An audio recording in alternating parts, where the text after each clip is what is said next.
So I've answered that. So Scott, can you tell us a bit about, you're a professor, English professor in Memphis in Tennessee. Tell us a bit about how did you get into Shakespeare, and what do you teach, and what kind of students do you introduce into Shakespeare and rhetoric? Sure. So Rhodes College it's an undergraduate university. It's an undergraduate institution in the United States. So it does not have graduate programs. It's not a broader, an American sense of university. So we have about 2,000 students at the college. It's a private institution, but it's deeply embedded in Memphis in really wonderful ways. So many colleges of that size in the United States were founded in the 19th century as kind of preacher-teacher training institutes on what was then the frontier. And so they're often still in remote locations today. Rhodes is somewhat anomalous in being that type of school in a city, in an major urban center. So we're fortunate, and we take advantage of that, giving opportunities for our students to interact with internships in the city and volunteer opportunities and so on. So I've taught here for about 14 years now. And how did I get into Shakespeare? I had a wonderful secondary school teacher who brought Shakespeare into the classroom even as early as 8th grade, but was just a wide-ranging intellect. And I acknowledge him in the book as the first person who really taught me to think like Shakespeare. But beyond that, I had a number of great teachers along the way who taught me Shakespeare kind of indirectly, I would say. I'm trying to think if I strictly had a Shakespeare specific course. I guess I did with a great philosopher in graduate school, Stanley Cavell, who taught a seminar on Shakespeare in praise, or Shakespeare and the idea of praise, or the problem of praise. But I do think that I've always approached his work as part of a larger intellectual framework in kind of 16th century intellectual history, and that is obviously suffused with rhetoric and the connections that he had to his learning, as well as to his peers and his competitors in the theater and in the world of writing in general in the late 1500s. Okay, and this is the book, How to Think Like Shakespeare. How is it you came to write this book? So the book, I would say, emerged from two kind of converging strands in my life. One strand being I'm a parent, and I have children that are progressing through various stages in their education. And then the other, obviously, I'm a teacher. And I felt like, as I don't know what the case has been for most of you, but in my context in the United States, the last 20 years have seen a number of pretty radical revisions in pedagogy at the primary and secondary levels, grammar school and post-grammar school levels. And some of them have been helpful and productive. All of them, I'm sure, were well-intentioned initially, but I felt like many of them ended up being counterproductive in the long run. And as I was kind of puzzling over what I found frustrating or disappointing or perplexing about some of the things that they were experiencing in their education, I began to kind of think my way into Shakespeare's own intellectual formation and that of his generation and his peers, and wanting to kind of think about things that are still valid and still valuable about that type of training, that type of teaching, even though there are many things about that era's education that we would not want to recover or we would not want to sustain. I think there are things that are enduring intellectual pedagogical practices that are still valuable today, that are in some ways too easily dismissed as being outdated or backwards. I think they're still vibrant in many wonderful ways. So I guess it was trying to synthesize my own thoughts about education through my children's experiences, and then my professional status as a scholar of this particular figure and the kind of intellectual formation that he experienced. But you say to be a political progressive, one needs to be an educational conservative. Isn't that quite a tricky statement to make in modern education? It is. Yes, it is. And to be clear, I'm quoting someone else there. The book is full of quotations, and that's a citation of someone else's voice there. But what's the point? I think that there's a tendency to a temptation to conflate certain kinds of practices with certain kinds of political orientations in education. So I don't know, there are many examples of that, where there's a kind of presumption that if this is your political orientation, this is the way you must think about pedagogy. And conversely, if you think about pedagogy this way, your political orientation must be the opposite of this political orientation. And I don't see there as being a necessary relationship between any particular pedagogical practice and any political orientation. So, something as simple as memorizing a poem, or as Patrick was mentioning earlier, memorizing vocabulary, that to me that strikes me as something that can be put to all different kinds of ends. And it's not necessarily a bad thing or a good thing. It depends on the kind of larger framework of the curriculum and what the end is in mind in light of that particular practice. So that's a long way of saying that I think a lot of the practices that that characterized humanist education look to us like they're certainly traditional.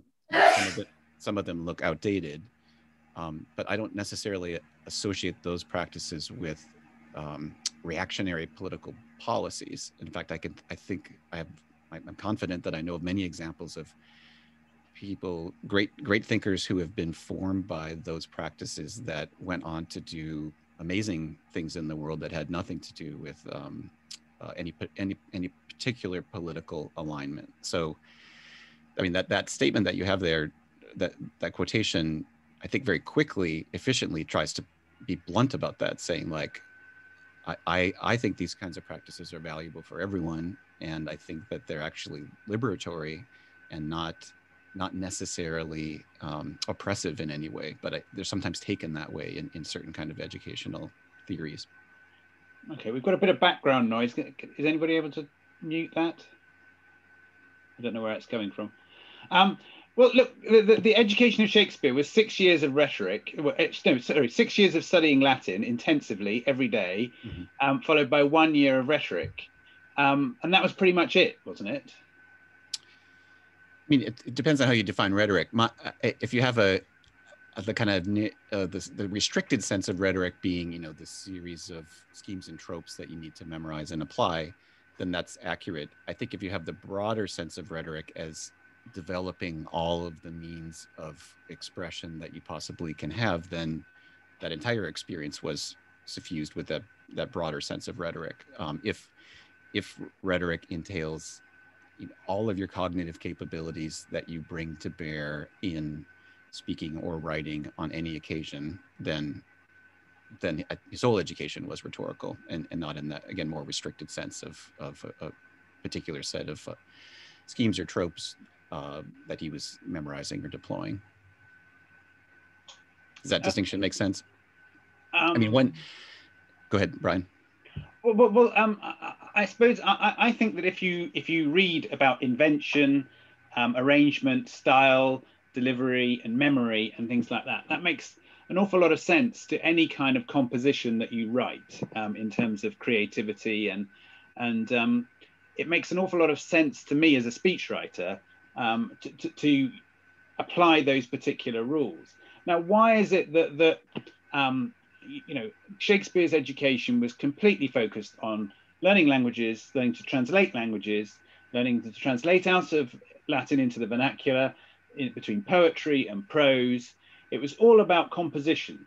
That was the thing, because you were going to go and be a clergyman, or you're going to be a lawyer, or you're going to be a politician, and public speaking was the only sort of badge of merit that sort of made you stand out from other people. How did education ever lose touch of this stuff? How did it become not important?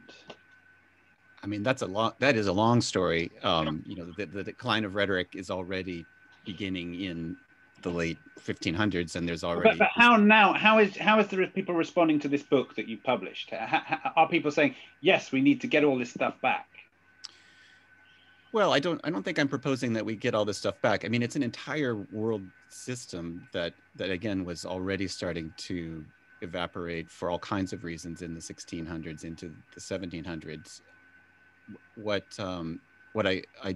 the kinds of things that I'm trying to pick up on that I think are still enduring are not so programmatic, and they're more, I would say, aligned with the spirit of rhetorical playfulness that characterized that pedagogy. I mean, from the outside, I don't think it looks like a playful pedagogy at all. It includes corporal punishment, and it includes horribly rigorous schedules. But inside those practices of translation and imitation and emulation and inventory of thought, there were, I think, amazing moments for things that look to us in retrospect as something like akin to improvisation, or kind of the analog would be, learning your scales in music, so that way you can riff on those scales when you're doing a spontaneous jazz performance. So that's part of what I'm trying to recover, I think, or just remind ourselves of some of those the great things that came out of that educational system. I don't think that it's just a different moment in world history, and it's not recoverable as a full system. I mean, the full system really was everyone buying into an entire pedagogy and an entire way of thinking about education that is long gone.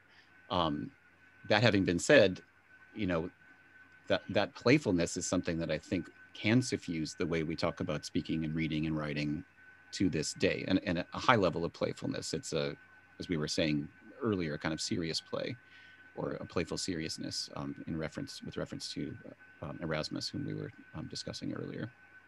But what I would say is the usefulness of rhetoric, and which it continues to be used by elites, is its use in the pursuit of power. And we have a prime minister who has studied rhetoric and studied Latin and Greek at university, and uses rhetoric in his journalism, in his public speaking, in his public performances. And certainly my observation is that the ones that practiced public speaking at school and university have risen to the top of politics. And it's a very unequal system, and it's a very elite skill, but it's still as powerful as it's always been. So why not sort of, and we always look to America as a place where the universities do have rhetoric departments, and we see these presidents, okay, we haven't been particularly distinguished, but someone like Obama, is a fantastic rhetorician. Surely that is something that if you're going to have a broader source of political, make a fairer society, you need more people being taught this stuff. And I see your book as a sort of a starting point, an evangelical sort of thing. This is what we can wave at people. If you can absorb some of these principles, you can teach young people to really get to the top. Right. I mean, the point that you're making, I think, is that education has always been radically unequal in the way that it is distributed and administered. I would like to think that part of the long-term trend has been towards providing more access to what had been available to a restricted elite in previous centuries. But even if you don't have that agonistic sense of this is the vehicle to get you to the top, even if you never make a speech yourself, being able to recognize the moves that someone else is making is incredibly useful to a democratic polity, and it allows you to, both appreciate when you see something well done, and also be rightly suspicious when you find something manipulative to ends with which you don't agree. So, we were talking again, going back to Erasmus. I was just teaching his friend Thomas More's Utopia last week, and if I was envisioning a kind of rhetorical utopia, it would be a world in which the entire community had fluency and facility in speaking well and writing well, and recognizing persuasive speech in others and also abusive speech in others. I mean, that doesn't change the political situation, in the sense that, you know, that it's still a fight over distributing resources and priorities, but it would allow for a polity that was kind of playing on the same page, so to speak, in terms of the kinds of facility with turning language and recognizing turns in language that they see in others. Does that make sense? I mean, So can you give us some of the writing tips that you come up with in this book? Or what would you say as a speechwriter that we can learn from this book? I mean, one of the you were mentioning before that the practice of translation that was suffused in this particular curriculum, I would just mention one kind of further step in that practice of translation was the circular practice of translation, of translating from a foreign language into your language and then back again to that foreign language, and double checking how well you had completed that circuit of double translation. And that's something that Benjamin Franklin chanced upon on his own in the early 18th century. You know, he was forced out of school by his brother to work for his brother, and he was frustrated by his lack of eloquence in his writing. And so what he ended up doing was picking up copies of the British periodical The Spectator, reading an essay that he liked, putting it aside, trying to reconstruct the essay, and then comparing his reconstructed essay to the original. So, I mean, that's a version of both kind of imitation and translation. It's kind of reverse engineering a model that you like. And it's a model, that pattern of kind of reverse engineering something that you like it's something that's used in computer science today. They recommend it as a strategy for like looking at a code or a program that you like, trying to reconstruct it yourself to recognize how it makes it tick. So, I mean, I'm sure this is not news to you, to this community, to this conversation here, but, you know, looking at a speech that you like and then trying to reconstruct, you know, what's appealing about it and what seems effective there. And the other thing, that's a basic thing in some ways, but it's a pretty radical practice, I think, for students. The other thing that Erasmus recommends is in this wonderful book, De Copia, or of copiousness, or of copy, depends on how you want to translate that word copia. It kind of gives us both the English word copy, like exact photocopy, and it also gives us the word copious, that sense of like cornucopia or profusion. And Erasmus goes through a kind of stunt exercise where he takes a banal phrase, "Your letter has pleased me greatly," and then he just starts spinning off all the different ways you can say that same phrase. You can invert the subject and the verb. You can replace the noun with the synonym. You can mess around with different adjectives. You can be elaborate. You can be curt. And, you know, that's something that we all do all the time when we're tinkering with just trying to find the right way to phrase something. But it is it's a good stunt in the sense that it reminds you of even the most straightforward statement can be said in different ways, and thinking your way through 145 different ways to say the same thing is actually a really good way to remind yourself of finding the right words or the right phrasing for this occasion and this particular audience. But again, this is nothing, I presume that this is all old news to this particular audience, that there's nothing new that I'm saying here. And there's nothing new that I'm saying in the book in general. I'm just trying to remind us of some of these, the long time endurance of some of these things that are easily forgotten. I'm not sure that a lot of it is unfamiliar to even people who are working as professional writers, because you know, one of the things that I've picked up from Erasmus, this business of writing 150 ways of saying the same thing, it basically, you know, I think that, you know, you've written a book on how to think like Shakespeare, but actually isn't there a really strong link between writing and thinking? And you can't actually think in your head, because you tend to sort of impulsively come up with the first solution that comes into your head. You know, so you write, and an inexperienced writer will come up with the first sentence and just say, well, that'll do. You know, but the more mature you get as a writer, the more you think, well, if I have 100 ways of saying it, that really gives me power. And ultimately, people think that thinkers sort of, you know, there's a thing in the book about what does it look like when we're thinking. You know, you've got this image of a thinker, but I think that thinking is actually a really boring thing to do. Do you know what I mean? It's to write out every single option systematically, and to and then select the one that actually somebody else might pick as better than the one that you thought was the best one. It's a kind of copywriting trick. You know, you try out your slogans, sort of thing. And it is. What do you see as the link between thinking and writing? Well, I mean, if we're talking about a world in which we both communicate constantly through the spoken word as well as the written word, anything that you can do that gives you practice in developing facility with the spoken word and the written word is a version of you kind of increasing your cognitive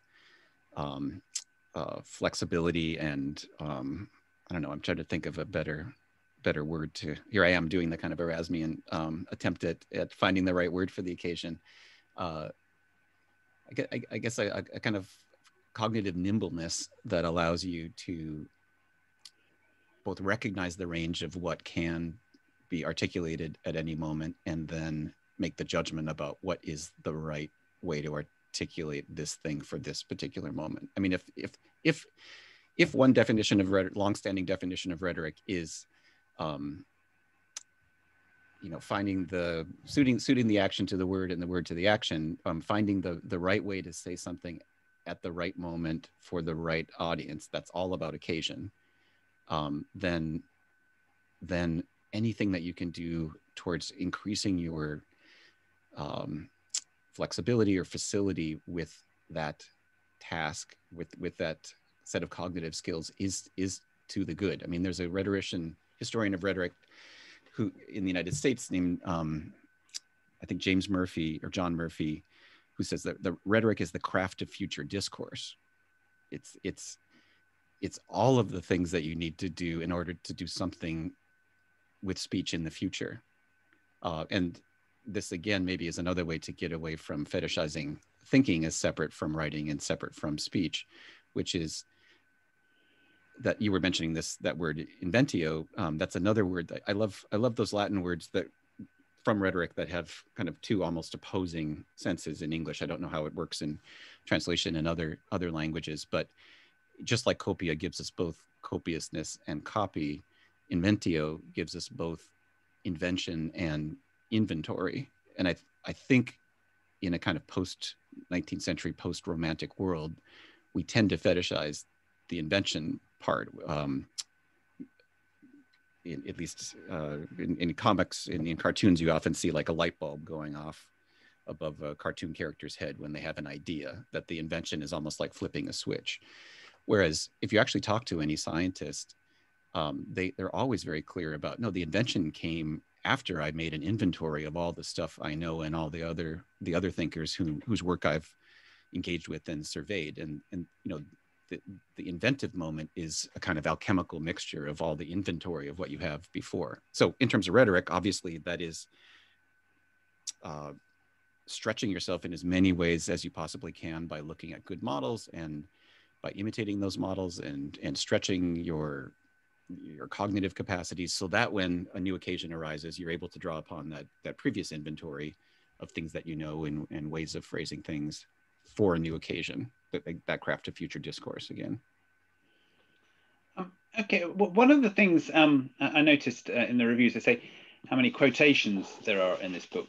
Now, I am an avid commonplacer, which means that, well, yeah, there we are. There's my commonplace for last year. Whenever I read a book, I don't read a book to just sort of enjoy it and forget it. I go through it with a fluorescent pen, and I also have my phone, and I take pictures of particular passages, and then I put them into a book. So I've collected them all, so I can review them.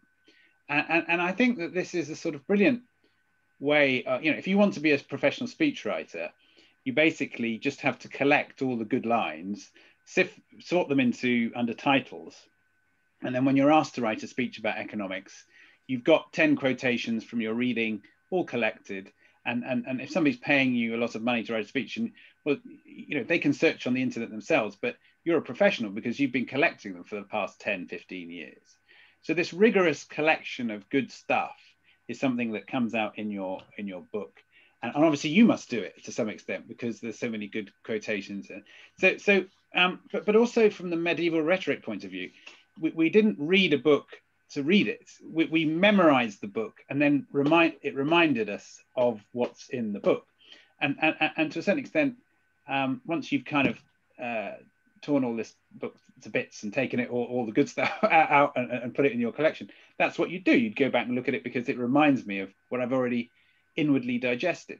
Mm-hmm. And so I think that people are missing the point in the sense that you read a book like this to steal all the stuff and put it in your articles or speeches and sort of thing. Do people get that? Do you think we need to remind people that a contents was there to a memory to remind you of all the stuff, jog your memory of what you already knew? Aren't you writing a book that sort of actually people need to revise the way that they read and Sure. I mean, I'm thinking of there's a number of maybe apocryphal anecdotes about people attending mid-19th century, early 20th century, people attending a Shakespeare play and then being asked afterwards if they liked it. And they said, well, it was okay, but it was full of quotations. It's kind of the same. It's kind of missing the point. In some ways, they're right. That response is absolutely the right response to attending a Shakespeare play, both in the sense that quotations from the plays have percolated their way into our consciousness, and we recognize them often before we even have read the play. And in the reverse direction, Shakespeare himself, like all of his contemporaries, were doing exactly what you're saying, Brian, commonplacing, harvesting quotations in their notebooks, and then synthesizing them in their own works and reproducing them. So I just had a visiting lecture to my class yesterday, Emma Smith, a great scholar of Shakespeare at Oxford, who was helping us think through the wonderfully transformative, complex ways in which any writer absorbs their sources. It's not a linear process. It's a much more almost alchemical process of transfusing material that you've read. Maybe you've misremembered it. Maybe it's something that you vaguely recall and you can't quite put your finger on it, but you've absorbed it in all kinds of wonderful ways, and it eventually becomes part of you, or it becomes part of yourself or your articulation of yourself in the world. So yes, the book, on a practical level, the book emerged from my teaching. It emerged from the kinds of things that I like to share with students in class. It is a kind of commonplace or handbook of passages from thinkers and writers and artists whom I admire. And then on a more conceptual level, it does kind of emulate what I think was exactly the creative process of writers from that era. And frankly, writers to this day. We have wonderful examples of commonplace books from Lewis Carroll and Virginia Woolf and Frank that you can view those online and look at how people harvested thoughts of others, arranged them, rearranged them, and synthesized them into something new. So earlier, Patrick was talking about Seneca, and Seneca has a famous letter, a famous epistle where he invokes this image of a bee gathering pollen and nectar from flowers and then bringing it back to the hive and eventually synthesizing it into honey. And that was a long-standing figure for that transformative process of absorbing things that you've read and things that you've seen and making them your own.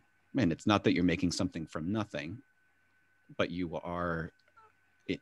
So it's not that sense of invention as coming from pure inspiration, but it is you absorbing and synthesizing what you've read. So it's, if you've read Montaigne, his essays are exactly in that format where he's sitting in his library, clearly pulling quotations and synthesizing them, and in his wonderfully idiosyncratic way, making them into something new. And he cites exactly the same Seneca image of the bee transforming this material into something new. It was interesting. My first experience of a commonplace book was when my first ever job was writing speeches for the CEO of BP, and I went into his office and he got out his commonplace book and started reading out the jokes that he used in speeches.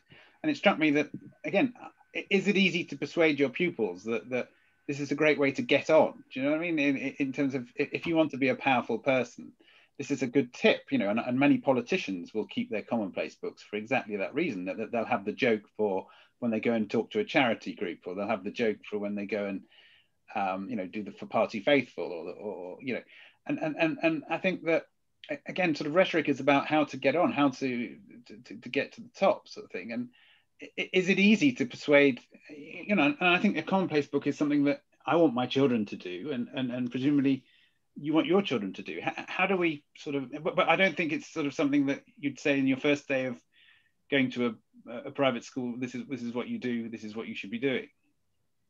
Right, because again, I think that's a great example of something that looks basic and remedial and old-fashioned and not worth the time. But in fact, it's one of those basic things that is still remarkably effective. In some ways, it's a very powerful technology. It's something that was developed, you know, more than 1,000 years ago as a technology for capturing thought for future reuse. Or it's even there's fascinating metaphors that people use when they talk about commonplacing that I think John Milton uses a metaphor of something like a magazine, in the sense of kind of material for future artillery, for future combat. You know, in his case, it was more polemical ends that he was anticipating.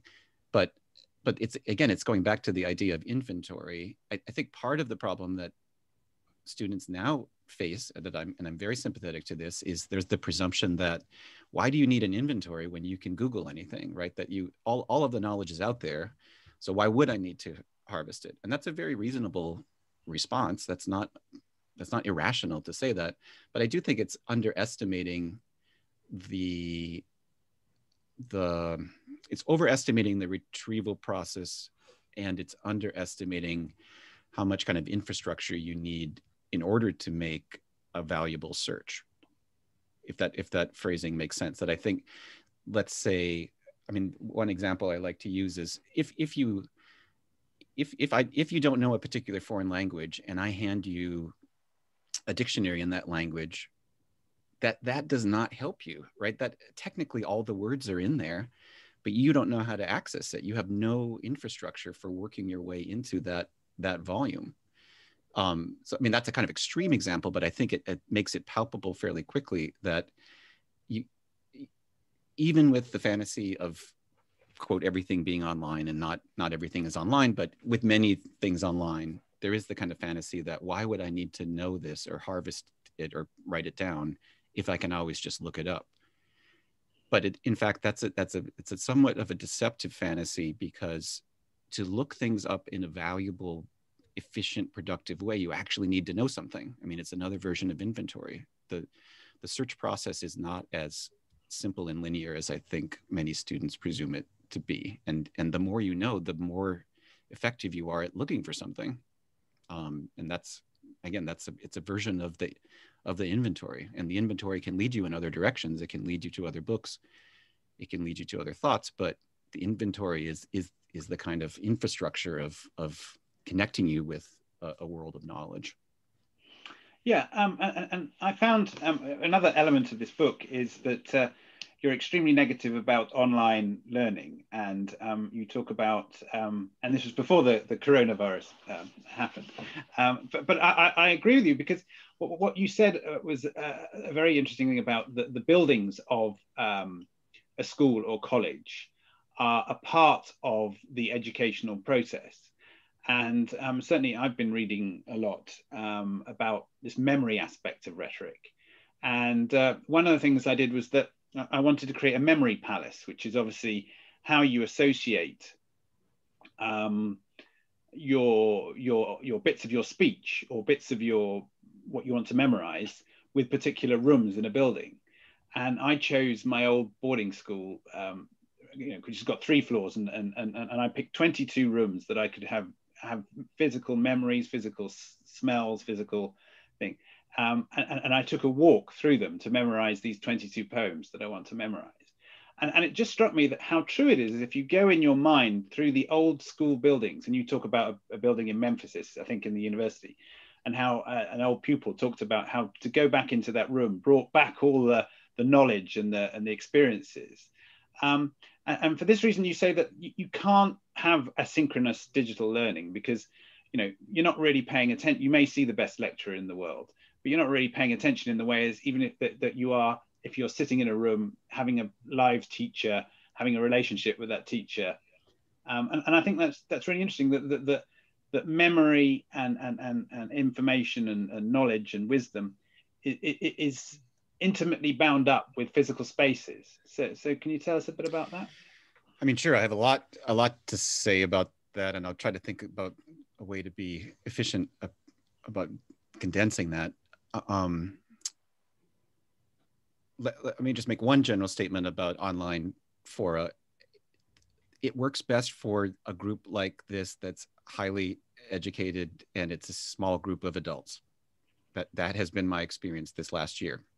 So when I've been on, I'm on a number of boards, and when I've been on a board meeting, it works well there, in part because we have the momentum of people being 40 or 50 or 60 or 70 years old who have experience having conversations together in person, and we can kind of carry that momentum into the remote digital environments. So, you've all been in a room with other human beings and you've all had interesting interactions with them.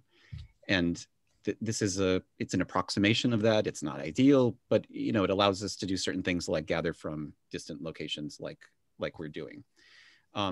Something that is... that's actually kind of nice. Is this person... Oh, right. Okay. We've got somebody... Somebody's broken in. Sorry. Carry on now. I've got them out. So I guess I would just say that the opposite end of the spectrum in terms of age, if you think about how developed the practice is of learning how to sit in a room and listen to other people and respond to them in complex and subtle ways, that's something that takes time to develop those kind of cognitive habits and facilities. And this medium is not, this what we're doing right now is not really conducive to that for people who are just starting to learn how to do that. So, my 8-year-old and 9-year-old have wonderful teachers who have devoted incredible amounts of time and energy over the past year to interacting with them on screens, but it's not the same experience as being in a room with them in all kinds of ways. It's better than nothing at this point.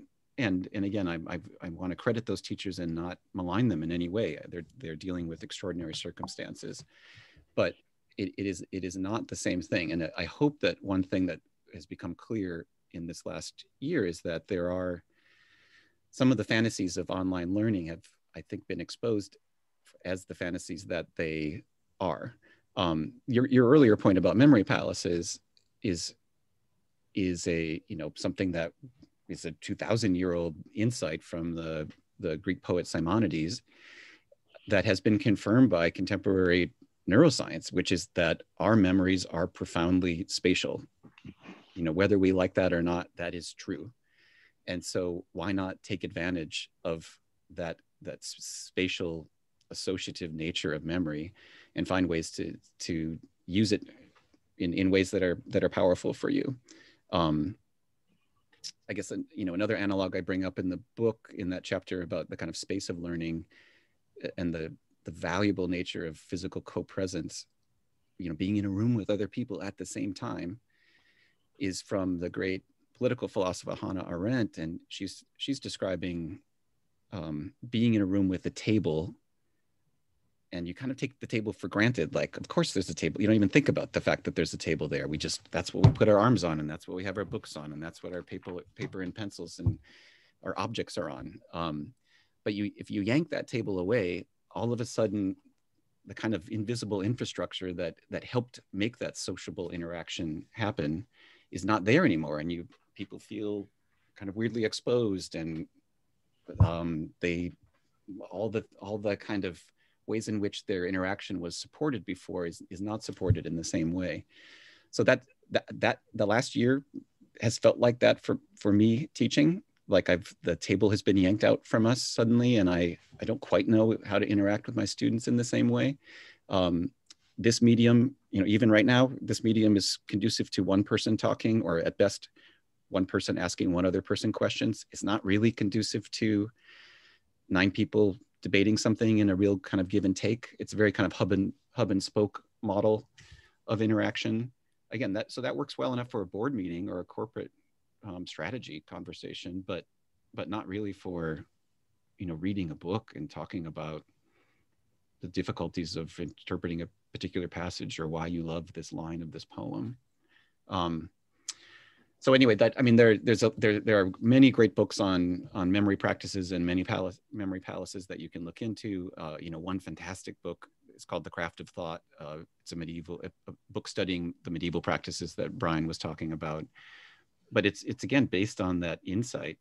It's just, for me, it's factual that our memories are deeply informed by space, and we've known that for 2,000 years, and there are many great ways that you can take advantage of that spatial nature of our cognitive recall. I mean, the Simonides example, the famous Simonides example, is really grisly.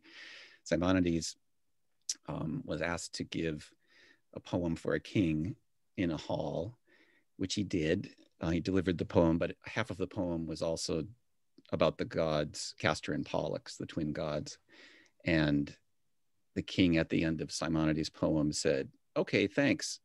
Here's half of your payment," because only half of your poem was about me. And Simonides is a little disgruntled, but he sits down again at the banquet hall and is kind of fuming there in his seat.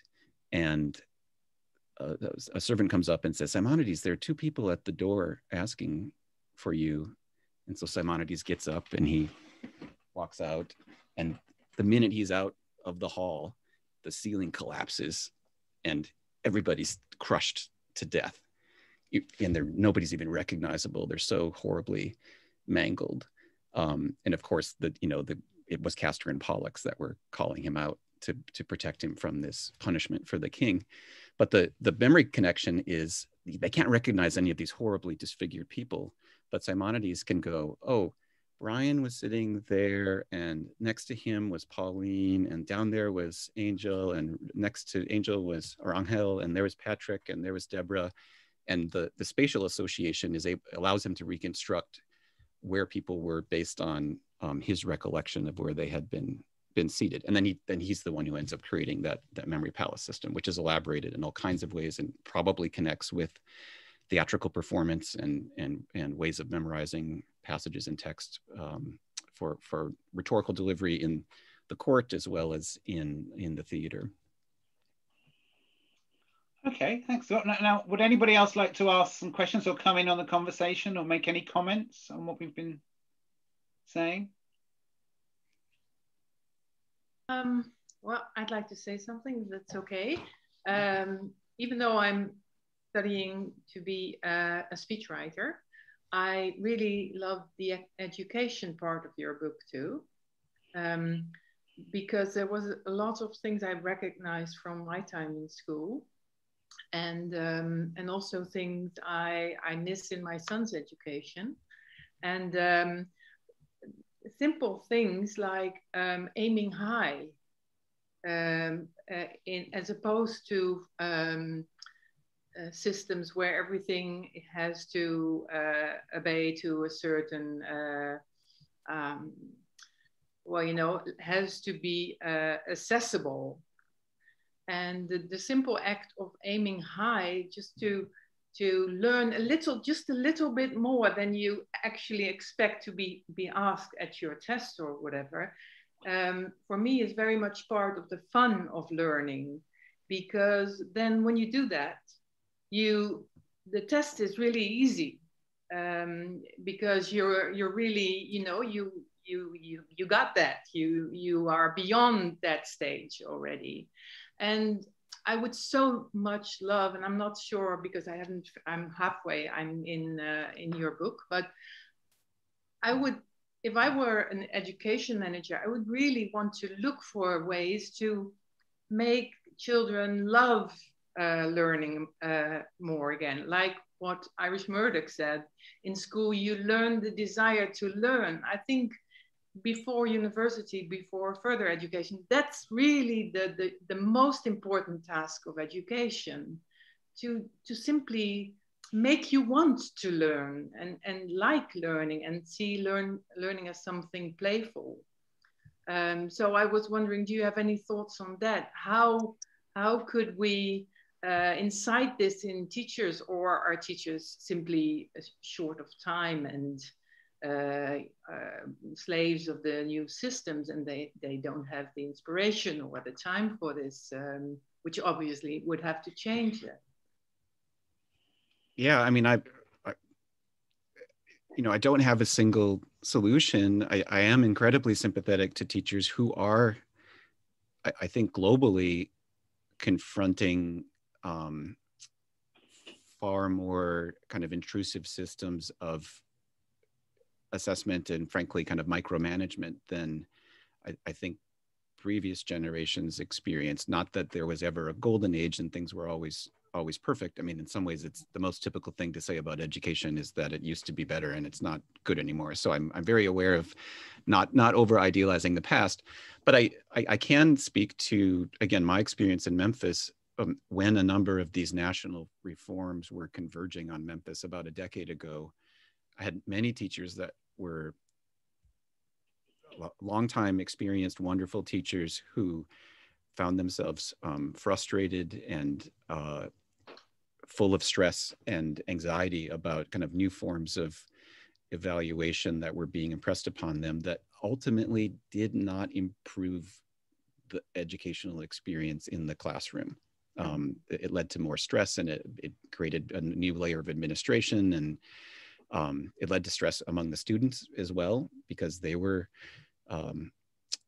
it was becoming clear to them that the most important thing was to pass this test at the end of the year. Otherwise, X, Y, and Z happens. So, in some ways, it was the worst of both worlds. Like it amped up anxiety about evaluation without actually, so far as I can see in the studies that I've seen, improving the outcomes. Like if the steady state was just to continue doing what you're doing, this model added more pressure and anxiety on that and did not improve the outcomes. In fact, I think the most damning confirmation of that is the Gates Foundation, which was the major proponent for many of these educational reforms in the United States for over a decade. Again, actually, frankly, 20 years. Recently admitted it didn't work. They spent billions of dollars, and so in my impression, what they created was a new kind of apparatus for administrative oversight, but it didn't inspire a new generation of teachers. It didn't give existing teachers the kind of autonomy that they need to do the wonderful things that they do. So, the one thing I do try to pose as, it's not a solution, but kind of an alternative way about thinking about education earlier in the book is to say, if the rhetoric of assessment doesn't seem to, I think, accord with what we value about education. So what would be a different way of talking about learning, the wonderful parts of learning? And there I just try to propose what I think is a more accurate set of terms related to craft, which I think are apprehensible to us, and they're not without evaluation. You still evaluate things in a craft environment. Like, was that a well-made bowl, or was that a well-made speech? Mm-hmm. But it's thinking of it as a more kind of complex, ongoing human transaction than the frankly, I think, anti-human dynamics of assessment regimes.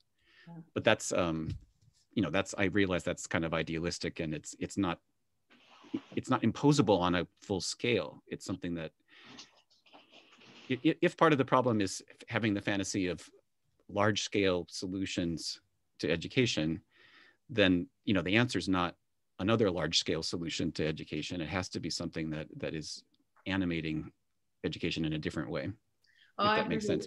And I'll keep it at that, because maybe someone else wants to ask something. But I really like the idea of crafts, guild-like or saloon-like groups, exchanging ideas, and maybe also tutorships from older. My son doesn't seem to be getting that in university anymore.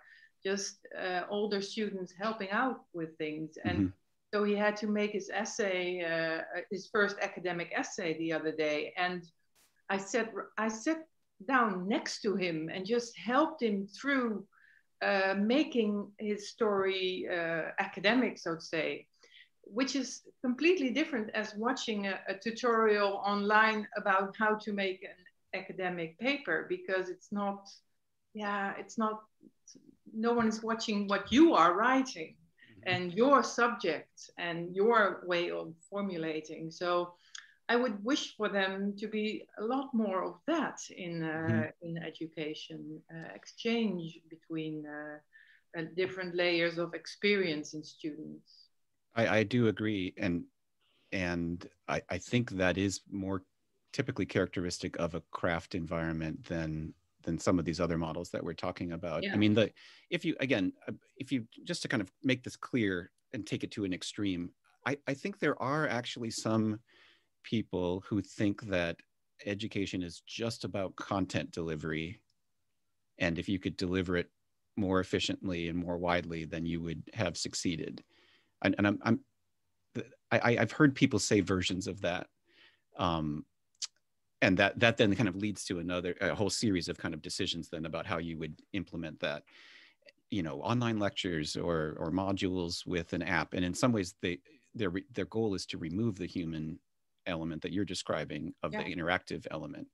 But and that's an extreme way to put that, I recognize, and that's not the majority of people who feel that way. But if you just push to that extreme, it's easy to kind of clarify what doesn't work about that extreme. So if education was just about content delivery, again, I could hand you a textbook about chemistry and say, here you go learn chemistry. And technically it is possible, and we have many wonderful examples of autodidacts throughout history who have taught themselves all kinds of wonderful things. So I'm not discounting that as a possibility, but most of us don't do that. Most of us need a chemist who knows the material inside and out, who's inspiring in all kinds of complicated ways, who might shame us because we're not keeping up, or might praise us because we're doing something well, or might know, oh, this, Pauline seems to not understand this particular formula, so I need to articulate it in a different way than I have been doing. Or maybe I need to pair her with someone who is more adept at this particular laboratory method. So if education were just content delivery, then we have had textbooks for a millennium. So what is education beyond just the content delivery? It is something that's much more of an art and much more complex about transmitting that art across generations.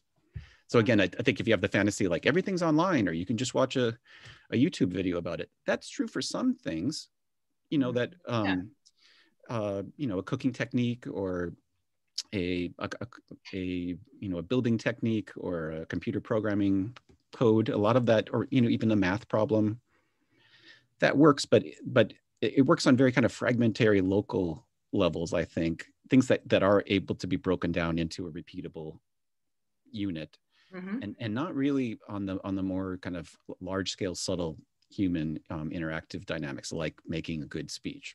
Yeah. Okay. Angel, have you got a question, quickly? Yes, thank you very much, and thanks for setting up another great event. So obviously Shakespeare sets still to this day the gold standard for creativity, and here we all are trying to find a way to think like him. But the question for Scott was whether, on balance, his genius was in true inventiveness, or was his genius, we credit him with sort of inventing vocabulary and phrases that we use to this day, these new coinages. But was his genius in sort of a form of inventiveness and creativity, of vocabulary? Was it sort of inventiveness of the imagination, or was it sort of in deploying the tropes and the quotes and the commonplaces, to go back to Brian's point, in particularly energetic and unusual and new ways? Was he sort of a genius recycler of content that was around, and that's why it's so memorable? And I guess this applies to all of us in writing speeches. You know, we often worry about, you know, saying the same things over and over again, but it is the genius really in kind of finding memorable ways of saying them rather than, you know, the originality of the thought itself? Yeah, I mean, a word I feel comfortable with is something like ingenuity. And I think one of the ingenious things that we like about any artist is the ways in which they are able to synthesize what they've learned and make something new that's appropriate for this moment.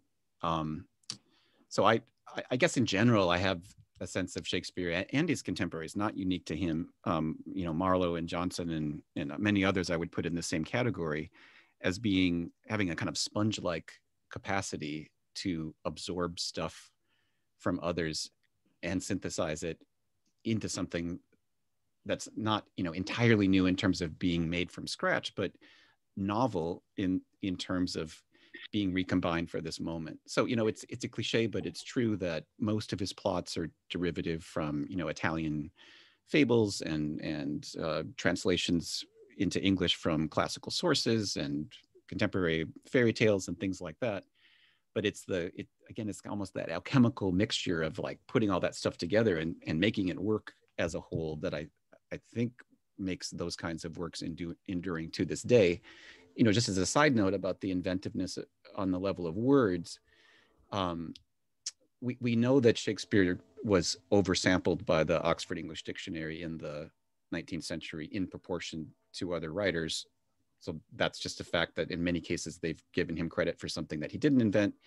And as we have kind of moved into the digital era and we've been able to expand the corpus of works and words that we know were in print in England in the 1500s and the 1600s, in many cases we have confirmed that something that used to be attributed to him or to Spenser or to John Milton or to Mary Roth as the first user of that word was in fact not the first, which doesn't discount I think the sponge-like ear of being like, you know, imagine whatever it was, sitting at a bar or overhearing a conversation and going like, that's a good word. That's the first time I've heard that. This would be a good place to put that word. So it's kind of that B image again of having an ingenuity or a facility for picking stuff up and then knowing how to recombine it for a new occasion. So again, I feel like that works with the craft metaphor too. You know, you're not the first person in the world who's ever made a clay pot. You can learn something from other people who have made clay pots before you, and you can make a different clay pot than anyone else who has made a clay pot, and you can teach someone else something about how you made that. And it might not be the best ever clay pot ever, but it might be something that suits who you are for this moment and the world in which you live, and it might have incredible intrinsic meaning on account of that for you. Thank you. Okay, we're coming to the end. I'm just going to try and see if I can. Oh, hang on. Let me just try and see if I can just got a nice way to end this talk. Right. Can you see some slides on a slide? Mm-hmm. Yes. You can see the thing. So.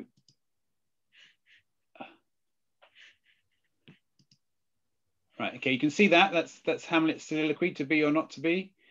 Right, so the first page of Scott's book has this Archimedes Ostomation, is that right? How you pronounce it? Works for me. Yeah, and I was immediately taken by this, and I found in Greece you could buy fridge magnets that do this thing, and ever since then, this is what came from Greece, this Ostomation, and this is what's appeared on my fridge. And this is what I do every day now when I'm sort of boiling rice or pasta or something like that, is I play with this particular arrangement, and I find it very mentally stimulating, and it kind of gives me an insight into creativity that there's never a perfect answer, but there's always new ways of trying it out. So Scott, why did you choose to put that at the front of the book? What's the significance of it? Well, exactly what you just said, that part of the premise of the book is that even when working within limited means, there are kind of an infinite number of ways you can recombine those 14 pieces. And what's the ingenuity there? It's not, again, that you're the first person who's ever worked with that puzzle, but you found a different way to do it at that particular moment for you. So I like that.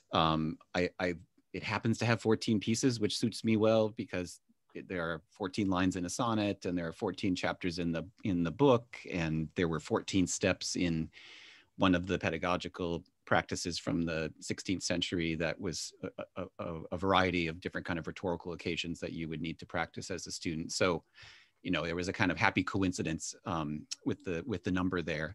But I loved that it was a puzzle that could be reformed and redesigned in all kinds of ways, and also that it was my daughter who ended up creating that configuration that looks somewhat akin to a Shakespeare profile, and she happens to be 14 now as well. So there were a number of kind of converging signs to me that's made it seem like that was a good emblem for the book in general. Great. Well, thank you very much, Scott. Thank you for your time. I think I might stay on the call. Does anybody else want to say anything? I haven't had a chance to check the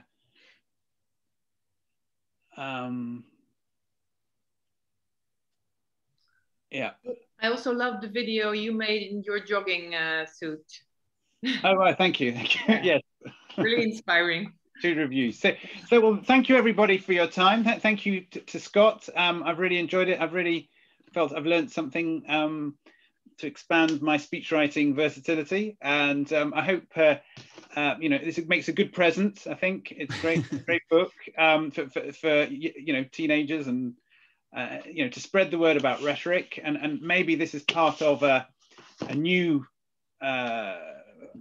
energy in society towards going and rediscovering old ways of teaching and creativity.